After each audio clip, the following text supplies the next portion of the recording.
Are you currently trying to get into labor doing all of the things?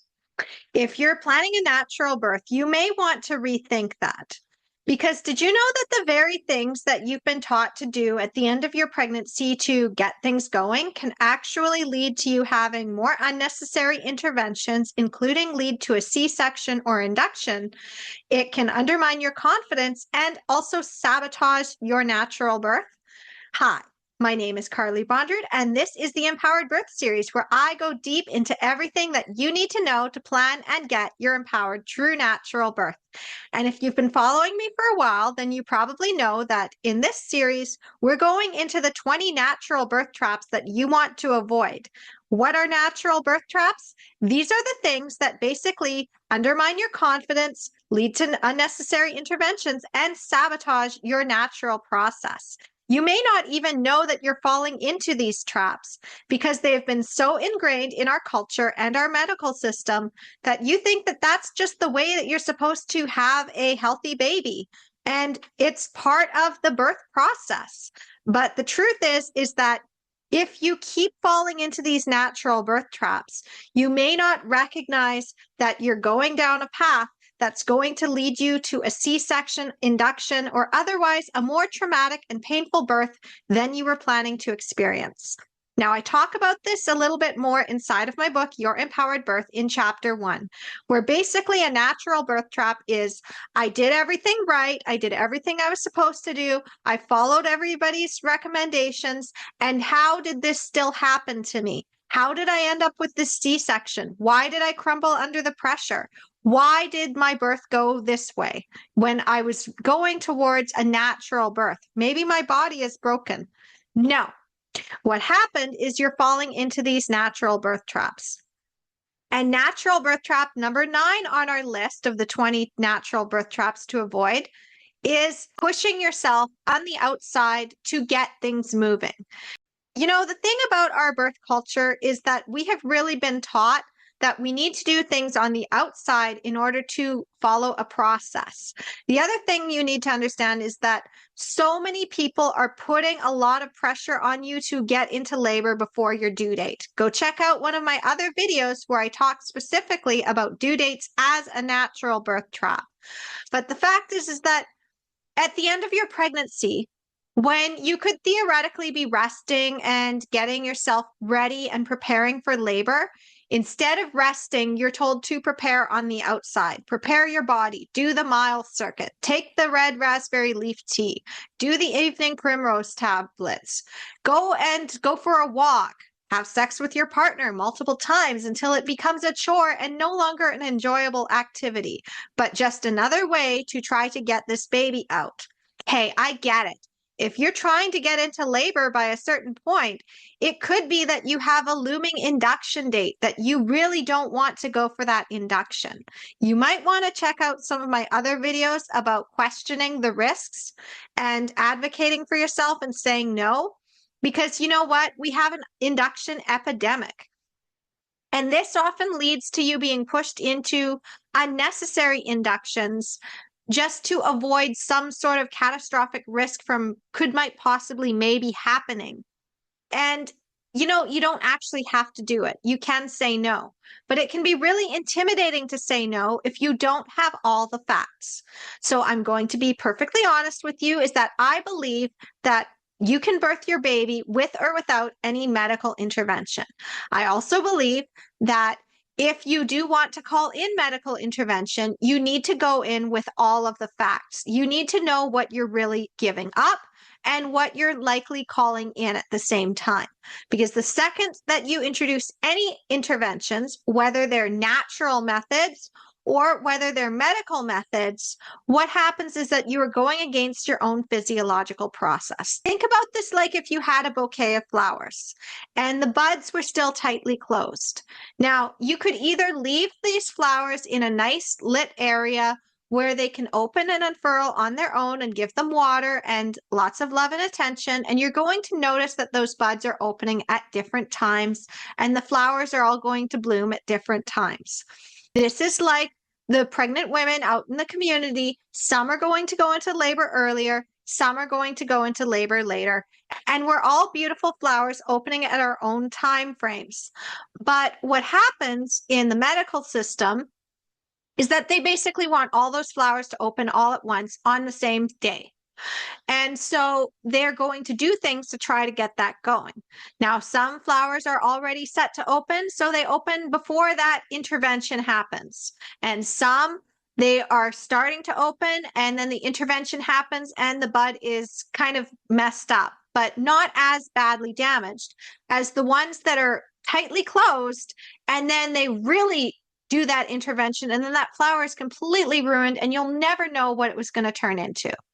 This is basically what happens, is that if you are trying to push on the outside and you don't need to, you don't actually have to do that. This can actually cause your labor to slow down. So before we get started, I just want to remind you that you are on the do-it-yourself path for empowered birth. I have 3 paths for getting the empowered birth method. And the first, as I said, is the do-it-yourself. The second is self-study. And the third is premium coaching. The reason I put all my videos out for free is because I don't work with just anyone who comes to me. And self-study has a path within it called Self-Study VIP. But all of my self-study programs, if I have a self-study version of something, it's for you to get that transformation without me coaching you.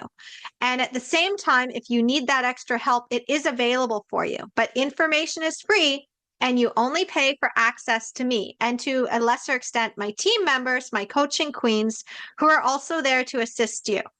The thing about these master classes is that instead of just a nice little fluff video or something where you're just getting 1 or 2 tips, these are deep dive master classes. So if you don't currently have time to sit for an hour or more, then what you need to do is go down to the description of this video and go get the transcript. This is a PDF guide transcript that allows you to skim what's in this actual masterclass so that you can come back to it later and be like, okay, now I'm ready to learn. But I want you to treat this class as if you had actually paid to be here. If this was actually something that you were learning inside of a typical prenatal class, I want you to treat it the same way. So take some notes and make sure that you are in a space where you're not going to be disturbed. I'm also going to let you know that there are basically headlines during this actual video and within the transcript itself. In the transcript, you will recognize it by the blue text. And the same thing with the headlines, you will recognize it by the dark blue text. You can also go deeper into actually finding more resources either through the empowered birth community itself, or sometimes I throw in a little bit of an extra resource for you to let you know who else to learn from. Because I believe that wisdom comes from multiple perspectives, and you are your own best expert. So with the do-it-yourself path, the deeper you go, the more you're going to uncover. So again, make sure that you are following this video. If you find value in it, please like, share, subscribe, pay it forward, pass this on. And if you don't have a lot of time right now, then just grab the transcript, because all you have to do is click that link, get that transcript, and then you have everything you need. Save the video for later when you have the time to actually focus on it. The other thing you need to take advantage of is the rule of 3, especially if you're on the do-it-yourself path. So what this means is that first you watch the video once and you've got the overview and you know what's in it. The second time you watch it, you're basically finding those aha moments that you may have overlooked before because you didn't have the overall structure and the context to really see those magic pieces. And finally, the third time you go through it, that is when you're like, I've got it. I know the system. I know all of the secrets. And now I could basically implement this myself. If you also looked at it like a video game, if you were playing once, you probably stumble quite a bit and you don't know where everything is. The second time, you kind of have more idea of what you're doing. You're like, let's go look at all those treasures. And the third time, it's like, oh, by the time I beat this boss, it's going to be really easy and I don't have to worry about that. And instead, what I'm going to really focus on is how do I implement this for myself to go to my next level? And I'm also going to let you know that with the rule of 3, the more you hear something, the more it sinks in. So Now that you understand the rule of three and you understand about the three paths to empowered birth, I just want to remind you at this point, pay it forward. Pass this on to other moms who need it, because I am committed to you having an empowered birth, whether you work with me or not, whether you get any of my self-study programs or sign up for my Empowered Birth newsletter. Information is free. I only charge for access to me. It's really important that you have all of your options and all of the education that you really need to have an empowered birth. Because when you have an empowered birth, you're an empowered mom for life, and no one can take your power away from you ever again. You're also going to feel more confident if you know what to expect. And you're also going to be able to avoid those natural birth traps that could derail your birth and cause birth trauma later on. Because you know what? Birth trauma sucks. And the reason why I'm so committed to you having an empowered birth and why all of my information is free is because when you actually want to contribute to the empowered birth movement, I want it to be from a place of actually wanting to give back. I want it to be from a place where you know that the value is so good that not paying or not paying it forward actually feels uncomfortable to you because you know how important this is to get out there. And third of all, if you are contributing to the empowered birth movement, you are also helping me to create a more empowered life for moms everywhere. I am committed to using the proceeds for empowering moms to allow other moms to have that natural birth that they want, either outside of the hospital system and eliminate the maternity care deserts, to allow moms to get those resources.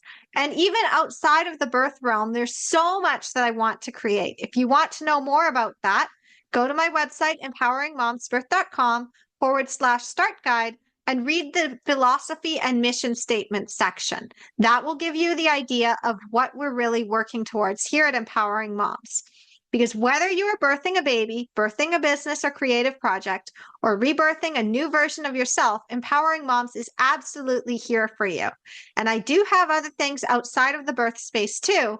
So make sure that you're checking out the actual descriptions and getting those transcripts, because I do link to those things and I will reference things that you might want to check out as an addition to your education.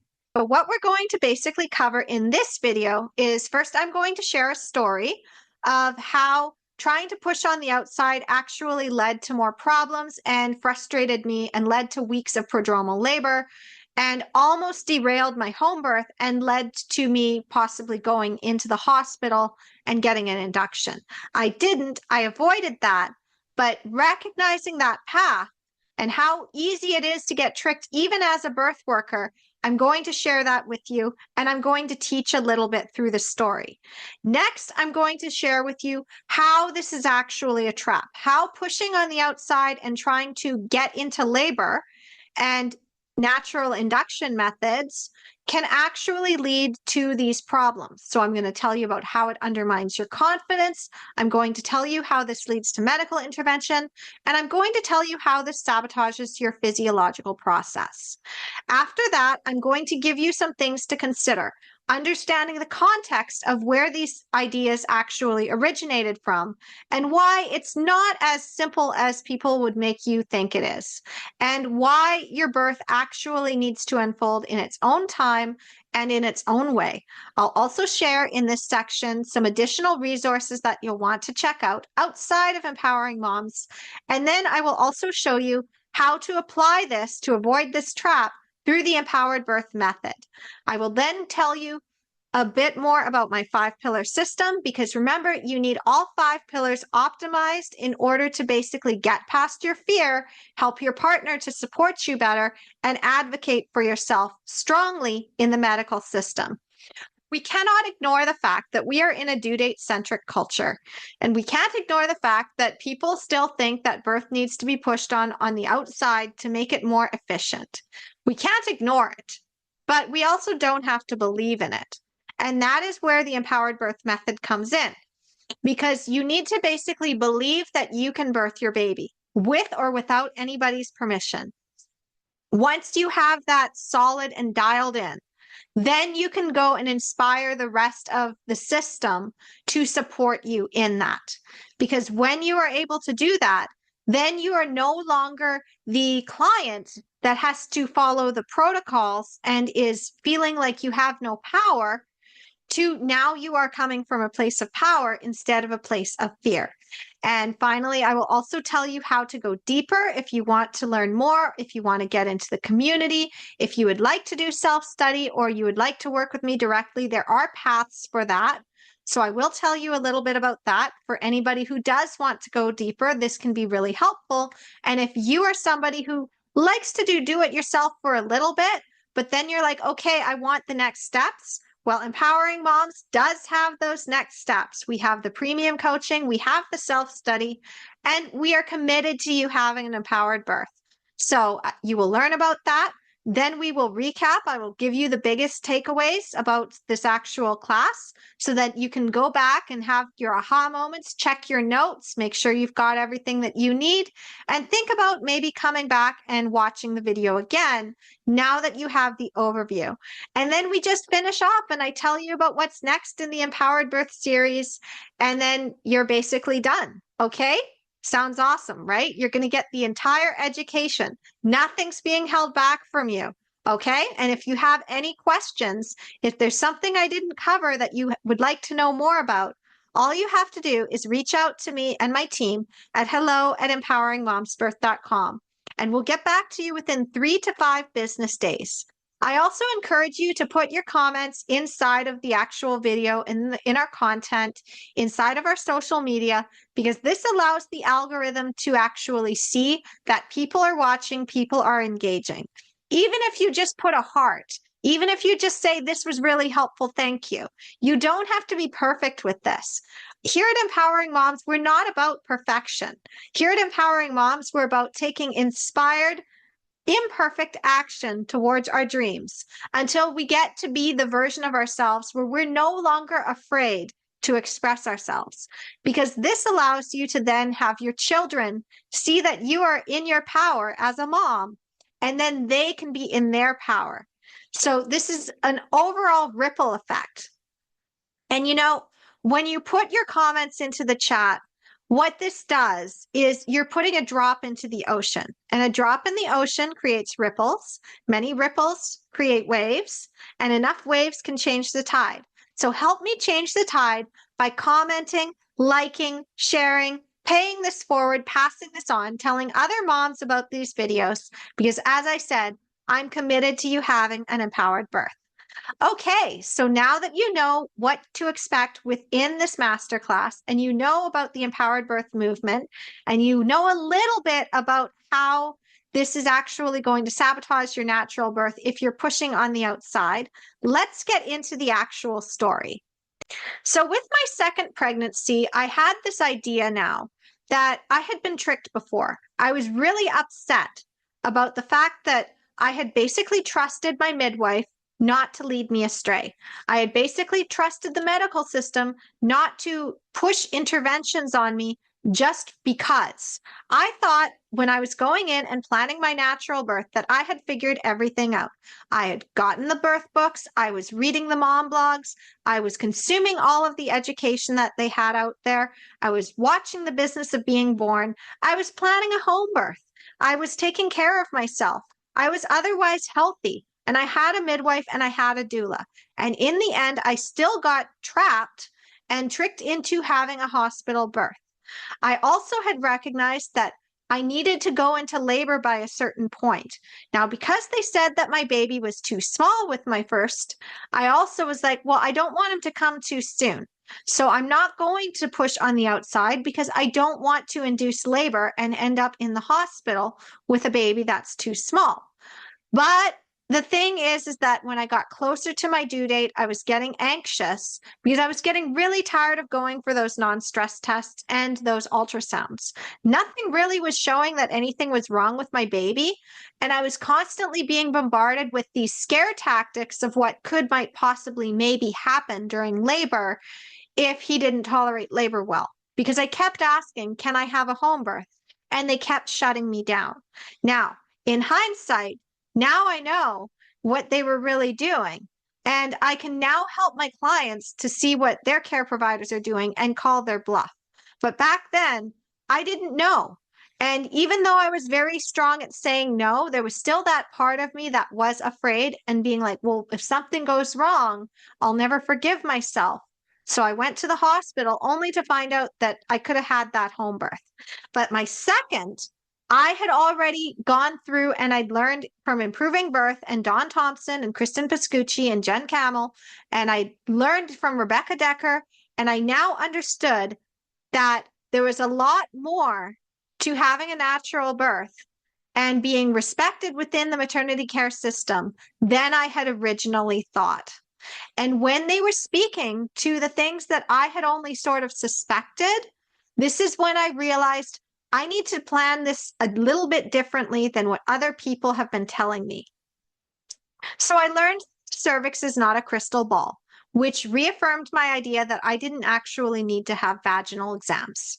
I also learned that membrane sweeps can weaken the bag of waters and lead to a pre-labor rupture of membranes that then leads to getting pushed into an induction. And I didn't want that either.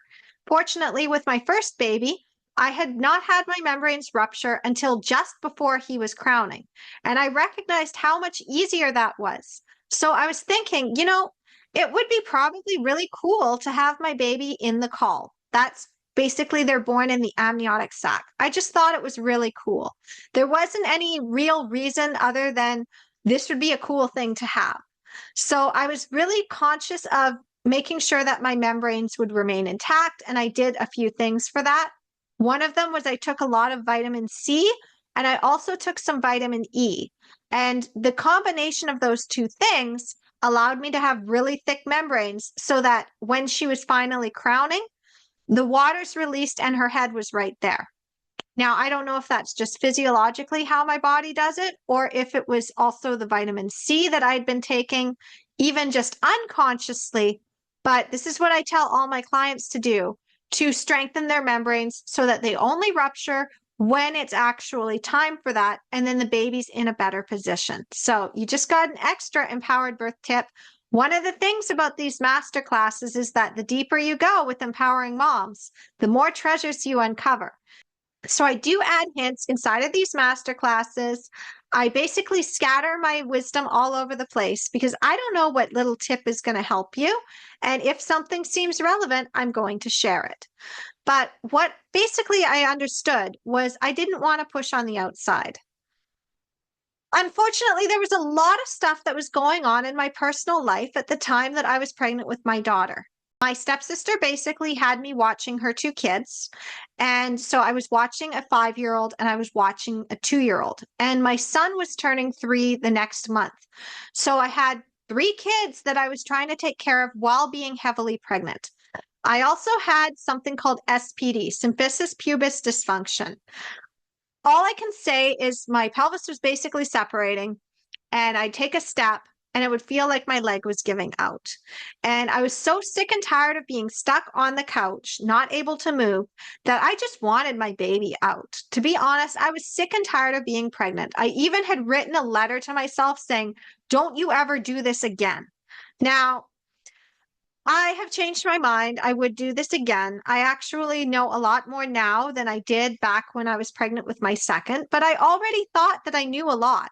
I was in the birth advocacy space. I was hanging out with doulas and midwives and nurses once a month inside of a local network of birth workers. And I had basically been invited to be there. And I was learning all of the insider secrets. And when I was in there, I also recognized I don't want to push on the outside. They keep telling me that that's actually going to cause problems. So I was very mindful of that. And at the same time, I was just done. Like you get to that point and you're just done and you want that baby out. And my goodness, my daughter was up in my rib cage. My daughter was driving me absolutely crazy. And on the outside, my partner wasn't really that great. I was really stressed about money, and I needed to know when she was going to arrive. And even though with her brother, he had come at 41 weeks, I still tried to get things going. The reason for that is because at 37 weeks, I had some back cramps, and I started to recognize that I was kind of dealing with some labor. I thought I was further along than I was, and I didn't yet know about prodromal labor. I didn't know how this could show up, and I didn't recognize that it was actually a response to stress. So, your uterus is actually quite smart, and your body is very attuned to the environment around you. So, if you happen to be really stressed out, your body might start to show, hey, we need to start getting to our safe, quiet cave. So I'm going to give you some contractions, and that's going to give you the idea that you need to move somewhere safe. Now, in the society that we were in, a hunter-gatherer society, that would be like, okay, I need to slow down, right? I need to slow down. I need to prepare myself and get that oxytocin moving. Unfortunately, that's not what we've been taught to do. We have been taught, oh, you've got contractions going. Well, you need to keep them going stronger and get yourself into labor. Do the red raspberry leaf tea, do the evening primrose oil, do the lunges, do the mile circuit, do all of the things to get things going. And if you continue to have that stop and start labor, it's seen as a problem. Some moms will even think that that is the start of labor. And then they make the mistake of trying to keep going on the outside, thinking that they're in labor, and then labor fizzles out. If you got to a certain point where it was really intense, but then you realize that you're not even 4 centimeters dilated, it's probably because your body was signaling to you stronger and stronger. Stop, slow down. What are you doing? Is there a tiger in the area? Like, seriously, get to your cave. And the more you ignore those signals, because you've been taught to ignore those signals, the more things aren't working. So I recognize now, in hindsight, that my prodromal labor was caused by this outside stress. And because of that, I then also exacerbated it by thinking that I was actually in labor. And then I was doing on the outside. But there came a point about 3.5 weeks later that I just got so fed up. I'm like, that's it. I'm ignoring all the labor signs. I am done. I'm going to sleep while I still can. I'm going to just not even think about it. I don't even want to think about it. And that is actually when I went into labor with my daughter, is when I started to not think about it. It was still early labor, and there's a whole story around that too. So go check out my other videos about vaginal exams if you want to know more, or read my book, Your Empowered Birth. It's in chapter 4, Reclaiming Birth. But basically, I recognized the more I try to do on the outside to get things sped up, the more labor slows down. And the reason for that is because of cortisol. And I'll explain more about that as we get deeper into this. But first of all, how is this a trap? Well, I kind of already told you, and I hinted at this inside the story, but now I'm going to go into the actual steps. So the way it undermines your confidence of doing on the outside is you're told all of these things are going to work, that the evening primrose oil is going to soften your cervix and help you open up, that the red raspberry leaf tea is going to make it so that your contractions are more effective and that you have a faster labor. You're told to do the mile circuit to get things going. You're told to do all of these exercises to get baby into a better position for labor. You're told to have sex with your partner because that is going to create the oxytocin that you need and the prostaglandins from the semen, if you have a male partner, of course, that is then going to open the cervix. You're taught to eat the pineapple. You're taught to eat spicy foods to irritate your bowels. You're told to go for walks. You're told to climb the stairs. You're told to basically exhaust yourself trying to get into labor so that you avoid the induction that's coming. And this actually can lead to more cortisol being through your bloodstream. Because what's really going on here is that you're thinking that all of these things are going to work. You know what? There's a saying out there in the community that the very last thing that you tried that put you into labor is the thing that puts you into labor. And that's the actual bias. The truth is that nobody is going to be able to make that baby come out until they are ready to come, unless you decide to sign yourself up for a C-section. That is the reality. Your baby has processes that they need to go through in order to be ready for the outside. If you're pushing on the outside, all this is going to do is cause you to have miserable contractions that you otherwise might not have had, or they're going to be more painful than they need to be. And then you're going to get very frustrated because your labor feels longer than it actually is. And if you're doing that constantly trying to get into labor and it doesn't seem to be working, and you combine that with vaginal exams and a membrane sweep, and that doesn't work, you may fall into the trap of believing that you just don't go into labor on your own, which then leads to the unnecessary medical intervention that I just mentioned before. So how this pushes you into medical intervention is that now nothing seems to be working on the outside to get this baby to come. You are now being put on this clock, and your care provider now suggests induction. Induction leads to a C-section. I don't care who said it that they say that induction doesn't lead to a C-section. You are far more likely to end up in a C-section, especially as a first-time mom, but even as a seasoned mom, if you have an induction, because an induction can fail. And when it does, if they've already done a lot of things to you, the next step is a C-section. Also, induction hurts like hell. Let's not even pretend that it doesn't. If it doesn't hurt, then it's probably because you were going into labor anyway, and it just gave you a little bit of a kickstart. But more often than not, induction is just as equivalent as trying to pry open a flower that hasn't bloomed yet. It is an invasive process that can be helpful if you have medical complications. However, you do not want to do it just because you're hitting a certain date on the calendar. This is not effective, and this can lead to more pain, more trauma. There are so many risks with induction. And if you really want to know more about the risks of induction, then Why Induction Matters is the book that I highly recommend that you pick up. This is the one that I basically have all of my clients read when they need to either make sense of what happened with their previous induction experience and why that led to a C-section, or when they're creating their backup plans. Because, you know, there are sometimes cases where you need to be thinking about what to do if you're having an induction. But the empowered birth method is all about aiming for a true natural birth, the physiological process, undisturbed, that your body is going to do anyway. And then we only pull back as far as we need when it comes to our backup plans. You don't put all of the contingencies in your main birth plan. You create your ideal birth plan, you could show that to your care provider, and you're working towards that. Anything else that might come up is in your backup plans. It is not in your main plan, because if it's in your main plan, it's scattered all over the place.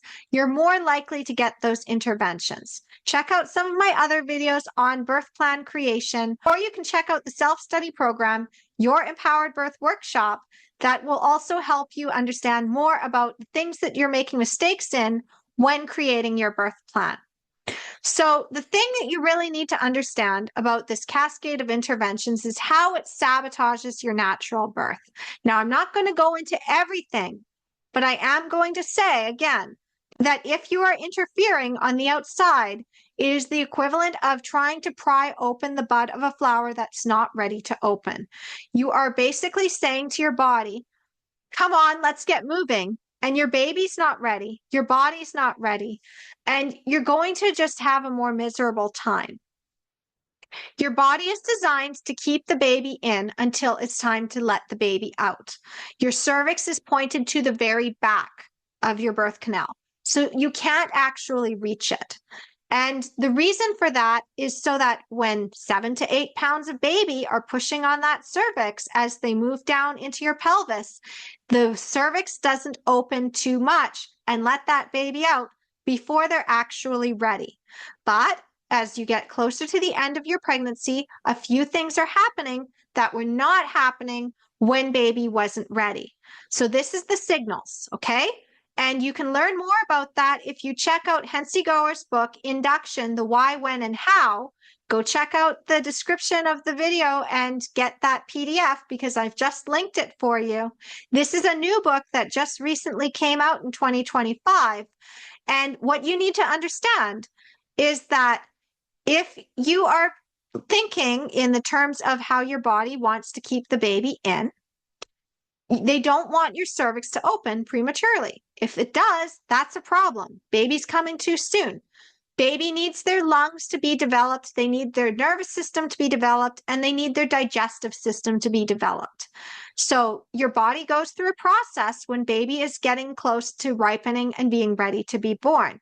And all babies are different. They are all like fruit on a vine, and not all fruit on a vine is ripened at the same time.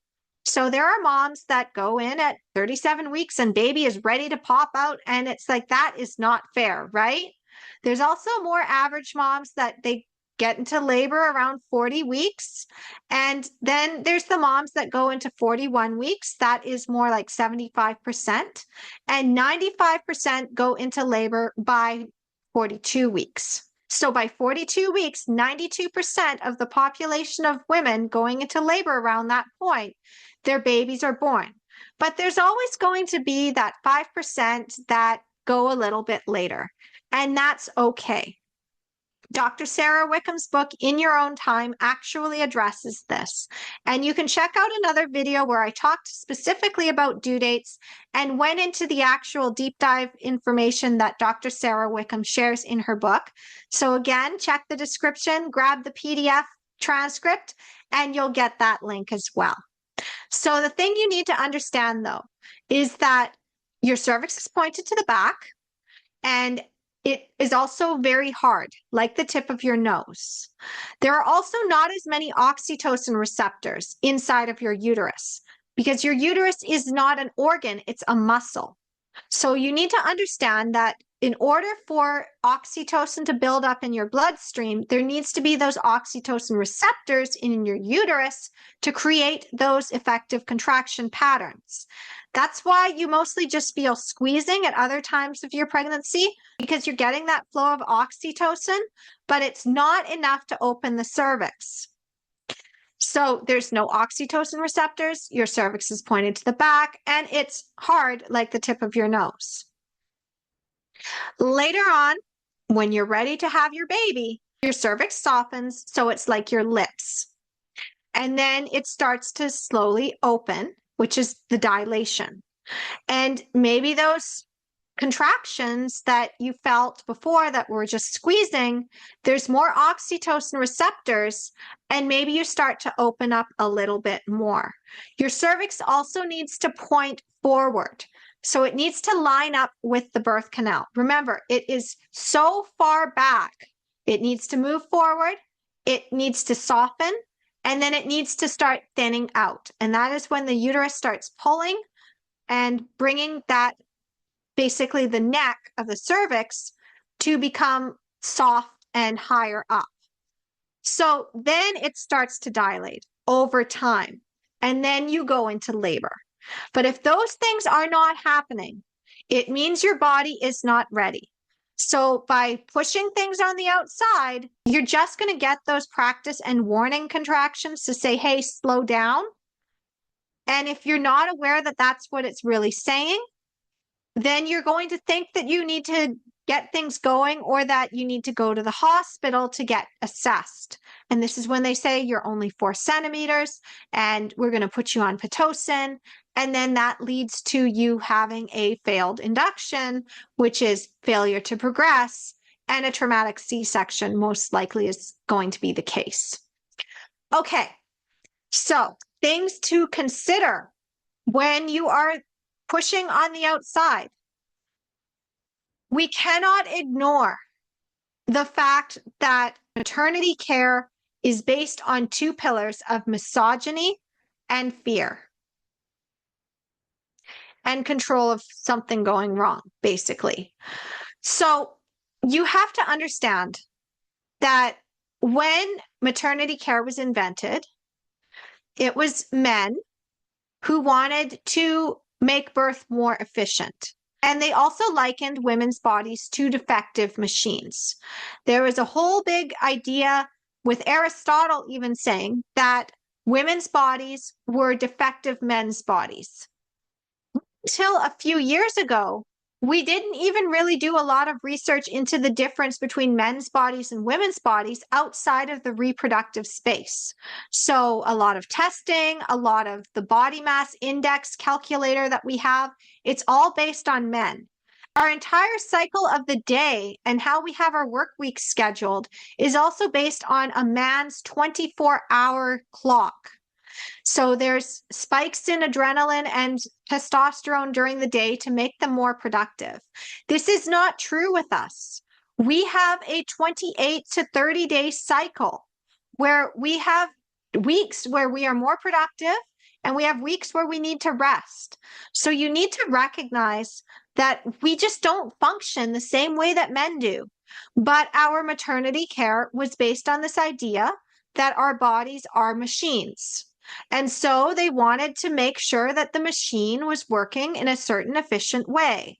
And by doing that, they're like, oh, well, we need to make sure that the baby comes out by a certain point, and we're going to put everybody on a timeline. This timeline does not work. And it doesn't take into account the emotional, psychological, mental, and physiological structures and how we are responding in our environment to how our body is basically absorbing oxytocin or not, basically getting ready to birth the baby or not.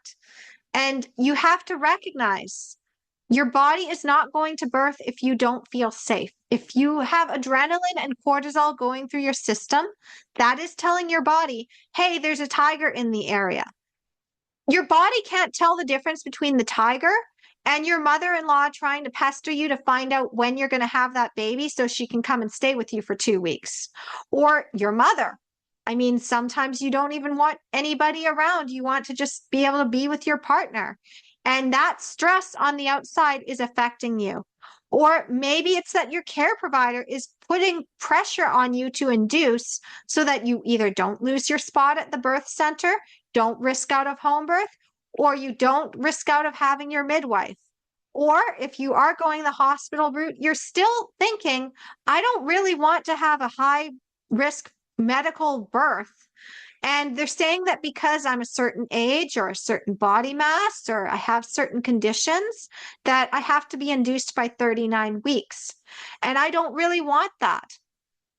Again, this stress on the outside is going to lead to the adrenaline going through your system, and you may get those practice contractions. Okay, so if you want to know more about that, though, I do have 3 books that I recommend. The first I already mentioned, which is Why Induction Matters by Rachel Reed. There's information on the methods of induction, including the physiological birth process. And she also explains about the numbers for the complications and variations. So you can basically be like, okay, I have type 1 diabetes. What does it really say about me needing to be induced or not? What does it say if I have gestational diabetes? What does it say if I'm a VBAC mom? What does it say for advanced maternal age? This is the book I would check out. I can't show you a copy of the book by Hensi Goer yet, Induction, Why, When, and How, because currently, as of recording this video, that book has not been officially published and released on Amazon. If I had a copy, I would hold it up for you, but I'm also going to suggest that you get that book as well. Next, we have Rachel Reed's book, Reclaiming Childbirth as a Rite of Passage.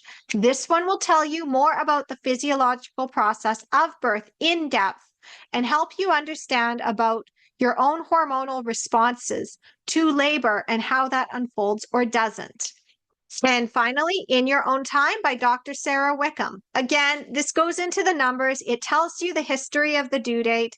She really brings all of the information in here because she does not like that doctors cherry pick information to deliberately scare you into induction. So this is another book that I recommend. Of course, there's lots of books that I recommend. And if you would like to know all of the books that I really love, then I do have a top 15 list.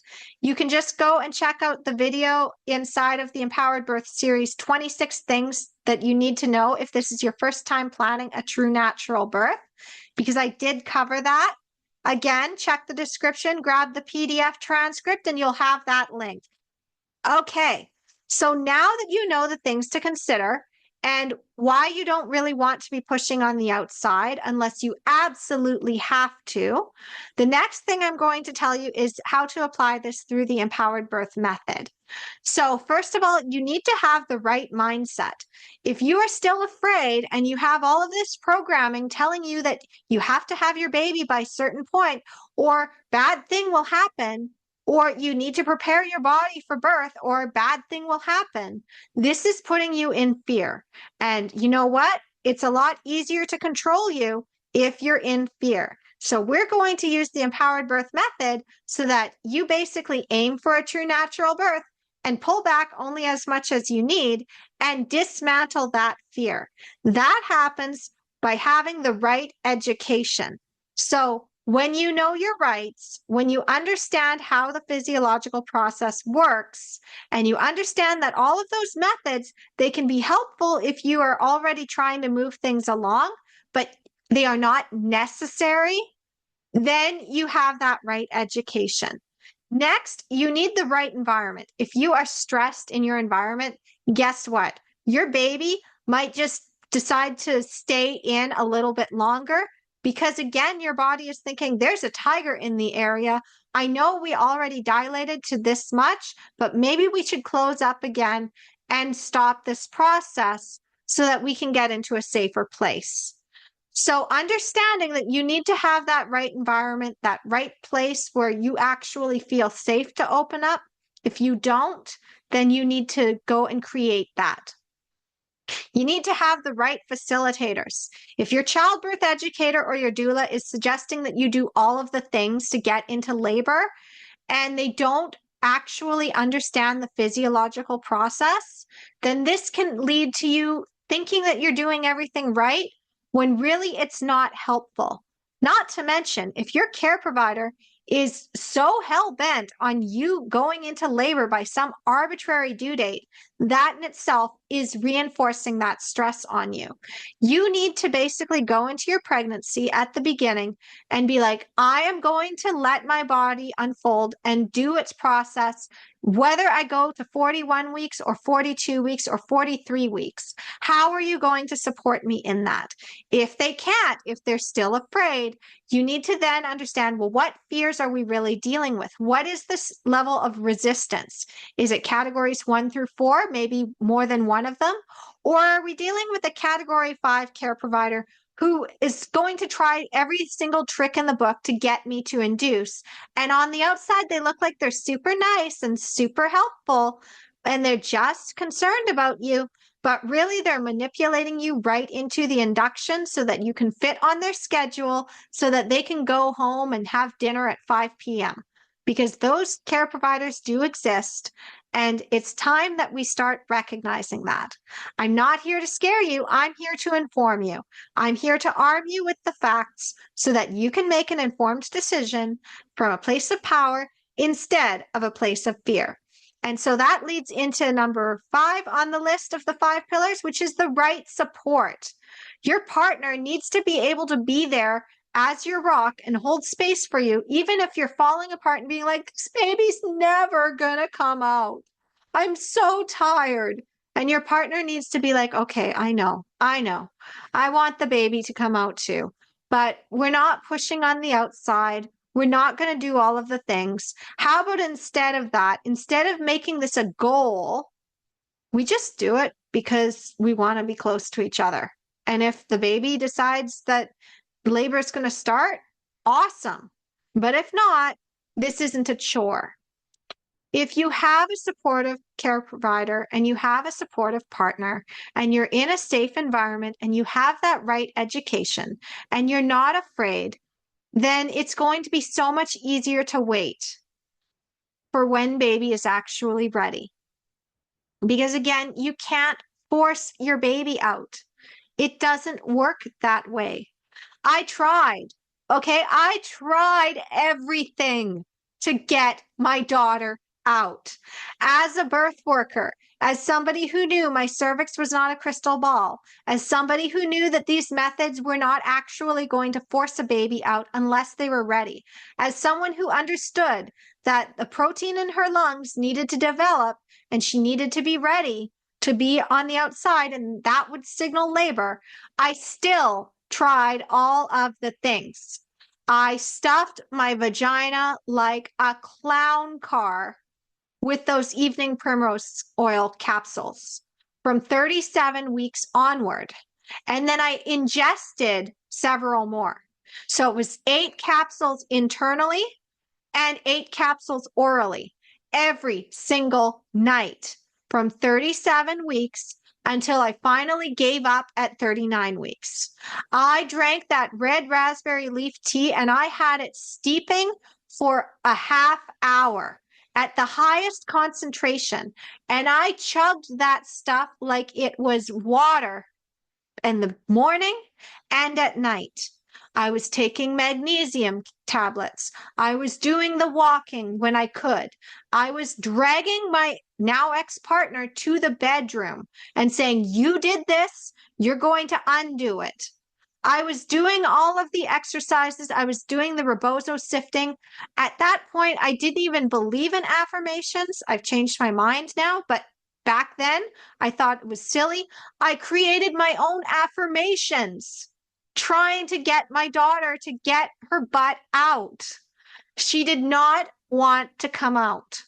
She was doing the start and stop labor, and she'd be like, maybe today. No, I changed my mind. Maybe today. No, I changed my mind. It was driving me crazy. So I get it. I really do get it. And I can tell you right now that none of that stuff works to get a baby out. It only allows you to have an easier, smoother experience, but it doesn't actually induce labor. Nothing will get your baby out until they are ready, until the process of your cervix moving forward and thinning out and starting to dilate and your oxytocin receptors to start to come into your uterus. None of it will work. So if none of it's going to work, here's what I suggest you do before we move into how you can go deeper with this. Well, the first thing, write a list of all the things that you could do that you're not going to be able to do when you have a tiny little newborn baby at your breast. Okay? So if you wanted to binge watch a whole series and be able to stay awake for it and not have a crying baby, then that's something you can add to the list. If it's that you want to create some projects that you won't be able to get to while you have a crying baby, then do those. And I guarantee you, babies are incredibly inconvenient. Children love to throw monkey wrenches inside of our plans. So the more plans that you have that do not include a baby, the more likely the baby's going to be like, oh, you think you have all these plans? Well, guess what? I'm coming. And they can show up. Another thing you can do if you really do have a looming due date that you have in your mind, or there's some other reason why you want your baby to come, you can do what Jenny did. So Jenny actually manifested her baby to come on a specific date. And the way she did it was kind of something I taught her, and then she took to the next level. So one of my little secrets of Empowered Mom Magic is that I create visions and I write things in first person, present tense, and in the future. So future focused. So it's like I'm in the future and I'm holding my baby, and this is what my birth story was. And this is the date that they came on. And then basically writing that out as if it's already happened or happening in that moment you're basically like, okay, now I've got that out. I've got that vision out. Jenny took it one step further. This is where the magic comes in. She read over that story out loud. And then she recorded it as she was reading it. And then what she did is she put it inside of an actual audio file that she played over and over, and then basically fell asleep every night listening to it. And this somehow reprogrammed her subconscious so that her daughter was actually born on the date that she said she would be. And she had her unassisted VBAC in the hospital. Nobody touched her. She got it. She got what she wanted. So you can try that too. See, I just gave it to you. Information is free. I only charge for access to me. These are also tips I give inside my self-study program. And I think that that's a good place to start now in how to go deeper with the empowered birth method. Okay, so you now understand what's entailing in the do-it-yourself path. You're gathering all of the pieces of my magic and you're piecing together your own map. So with the do-it-yourself path, all I ask is that you like, share, subscribe to this channel, pay it forward, pass it on, get this out to as many moms as possible, because a drop in the ocean creates ripples, many ripples create waves, and enough waves can change the tide.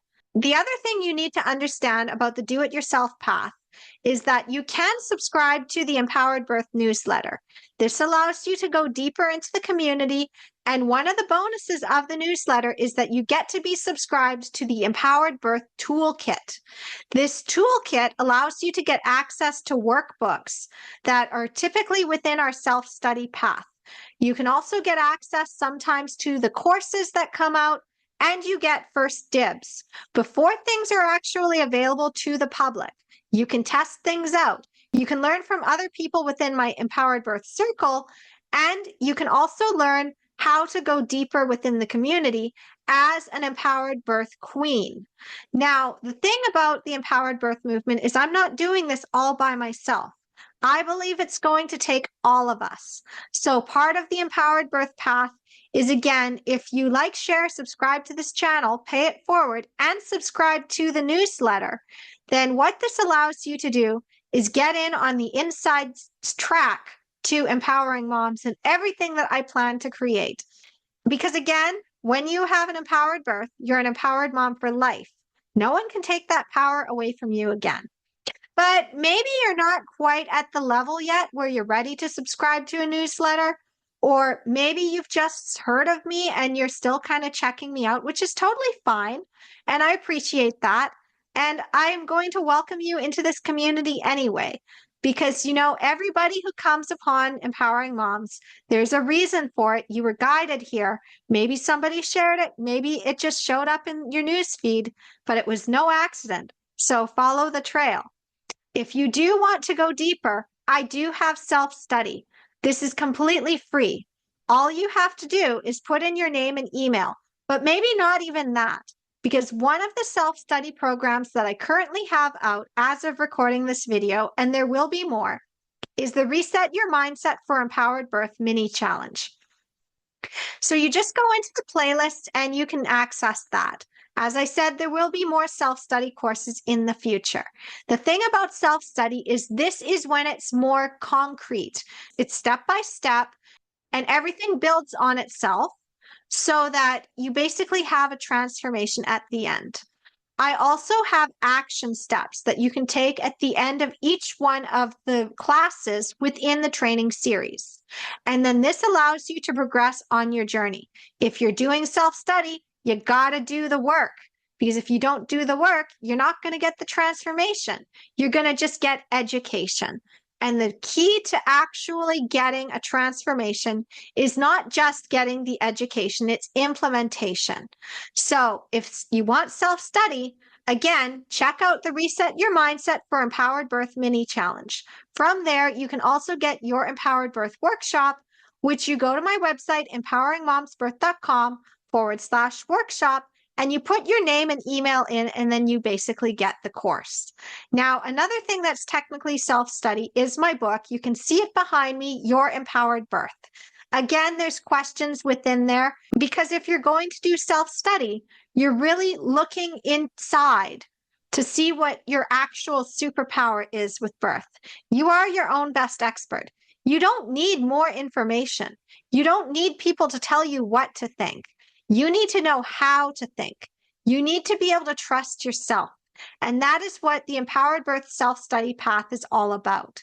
But maybe you might want to get a little bit of guidance through self-study. Maybe you want somebody to walk you through or look over your homework and be like, okay, you're on the right track, and we could also enhance that. If that's the case, well, this is where I say I don't work with just everyone who comes to me, and I want to also make sure that you get that help. So that is where you can upgrade to self-study VIP, and you're basically paying for access to my team and to me at a lesser level. So with the self-study VIP, you get one laser coaching call of 15 minutes. It's not a sales call. It is directly targeted to look over your homework and what you need to be able to move forward in your path. And then finally, we have path number 3, premium coaching. And again, as I said, not everybody gets into this path. It's very exclusive. The one-to-one sessions, I usually only take on 1 to 2 clients. My team members also are not going to be taking on very many clients because we're all focused on having freedom as empowered moms and as moms who can also sustain our own income. If you want to know more about that, you've got to subscribe to the newsletter, because the subscription to the newsletter allows you to learn more about the Empowered Mom Magic, extra tips through empowering moms, and what's coming up in the community, and opportunities for empowered birth queens to rise up. Because again, I am committed to you having an empowered birth. I'm committed to you being able to have your most extraordinary life and motherhood journey. And, you know, it really is going to take all of us. So that's the 3 paths. And I just want to remind you again, if you found value in this video, please like, share, and subscribe to this channel. Now let's recap quickly. Why don't you want to push on the outside? Because your body is not meant for you to be pushing on the outside. In fact, if you push on the outside, your uterus is going to start giving you those practice warning contractions that say, hey, get to your cave. And we as a society have been taught to ignore that and assume that we're going into labor when really we're not. And then this leads to the cascade of interventions like the C-sections, the inductions. You think your body's not working properly when really it's the fact that our due dates are completely off from what we're actually going to have for an internal clock. Babies are like fruit on a vine. They are all ready and ripened at different times. Our cervixes are not crystal balls. And if you try to interfere with a flower's blossoming, you're going to ruin the flower.